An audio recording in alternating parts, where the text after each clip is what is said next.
आज हम संविधान के एक महत्वपूर्ण भाग संविधान की प्रस्तावना के बारे में चर्चा करेंगे।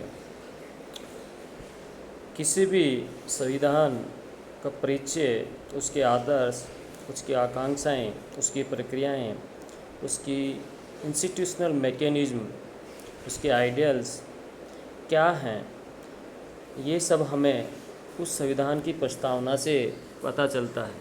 इसी प्रकार भारतीय संविधान भी अपना परिचय या इसके जो आदर्श हैं ये प्रस्तावना से ही शुरुआत करता है। हमारे संविधान की प्रस्तावना हमारे संविधान का एक तरीके से कह सकते हैं कि सारांश है, इसका परिचय है, इसका आमुख है, या अन्य अर्थों में हम कह सकते हैं कि हमारे संविधान के जो आदर्श हैं उनका सर्वप्रथम परिचय हमें हमारे संविधान की प्रस्तावना से ही होता है। अब हम आगे देखते हैं कि हमारे संविधान की प्रस्तावना में क्या लिखा हुआ है। इसका अक्षर से हम अगर वाचन करें तो इसमें लिखा हुआ है कि हम भारत के लोग भारत को एक संपूर्ण प्रभुत्व संपन्न समाजवादी धर्मनिरपेक्ष लोकतांत्रिक गणराज्य बनाने के लिए है और इसके समस्त नागरिकों को सामाजिक आर्थिक राजनीतिक न्याय विचार अभिव्यक्ति धर्म विश्वास और उपासना की स्वतंत्रता प्रतिष्ठा और अवसर की समता प्राप्त करने के लिए तथा व्यक्ति की गरिमा राष्ट्र की एकता तथा अखंडता सुनिश्चित करने वाली बंधुत्व बढ़ाने के लिए दृढ़ संकल्पित होकर अपने इस संविधान सभा में आज दिनांक 26 नवंबर 1949 को एतद द्वारा इस संविधान को अंगीकृत अधिनियमित और आत्मार्पित करते हैं।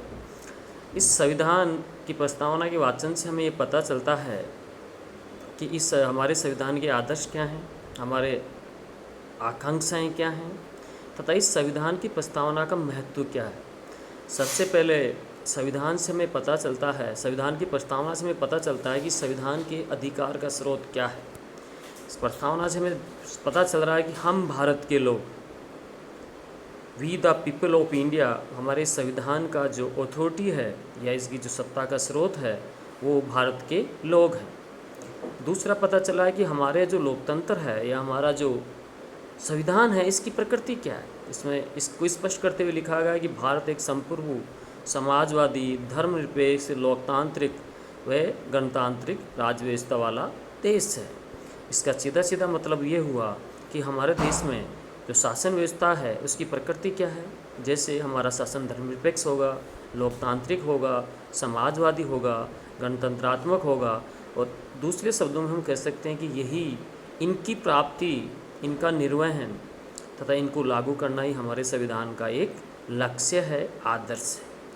इसके बाद हमें पता चलता है कि हमारे संविधान के उद्देश्य क्या हैं या आकांक्षाएं क्या हैं और सामूहिक रूप से हम भारतीय किन चीज़ों को प्राप्त करना चाहते हैं। इसके अनुसार न्याय, स्वतंत्रता, समानता या बंधुत्व की भावनाएं हमारे संविधान के उद्देश्य हैं, इसकी आकांक्षाएं।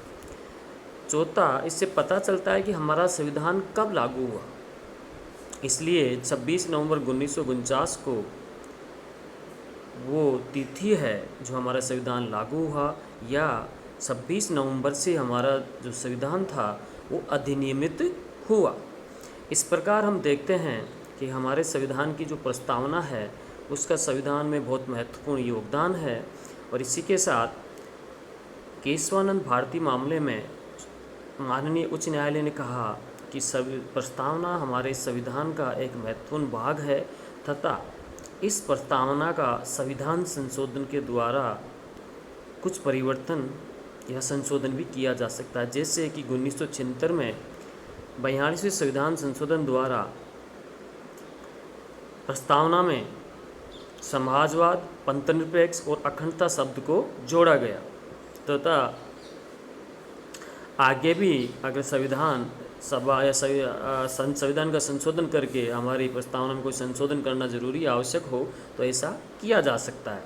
इसके साथ ही अब प्रश्न ये उठता है कि इस प्रस्तावना का महत्व क्या है। क्या इसका कोई कानूनी रूप है या इसके कोई कानूनी बाध्यता है, लीगल बाइंडिंग है, या इसके प्रति कोई लीगल फोर्स है। इस प्रस्तावना को हम न्यायालय में जाके लागू नहीं करवा सकते। इसका मतलब ये है कि ये वाद योग्य नहीं है, लेकिन फिर भी हमारे संविधान के लिए गाइडिंग फोर्स है। और संविधान में जहाँ कुछ अस्पष्टता होती है उस समय हमारे न्यायालय संविधान की व्याख्या में प्रस्तावना का जिक्र करते हैं या प्रस्तावना से गाइडेंस या मार्गदर्शन प्राप्त करते हैं। इसलिए प्रस्तावना हमारे संविधान का एक अप्रत्यक्षणीय अटूट भाग है, जिसका संशोधन हो सकता है, लेकिन ये हमारे संविधान का मूल ढांचे का एक भाग है। इस प्रकार प्रस्तावना भारतीय संविधान के लिए एक लाइट हाउस है, हमारी गाइडिंग फोर्स है, हमारी आकांक्षाएं, हमारे आदर्श हैं, और जिससे या ऐसे आदर्श या ऐसी संरचना हैं जिससे भारतीय संविधान को निर्मित किया गया है, विकसित किया गया है। Thank you.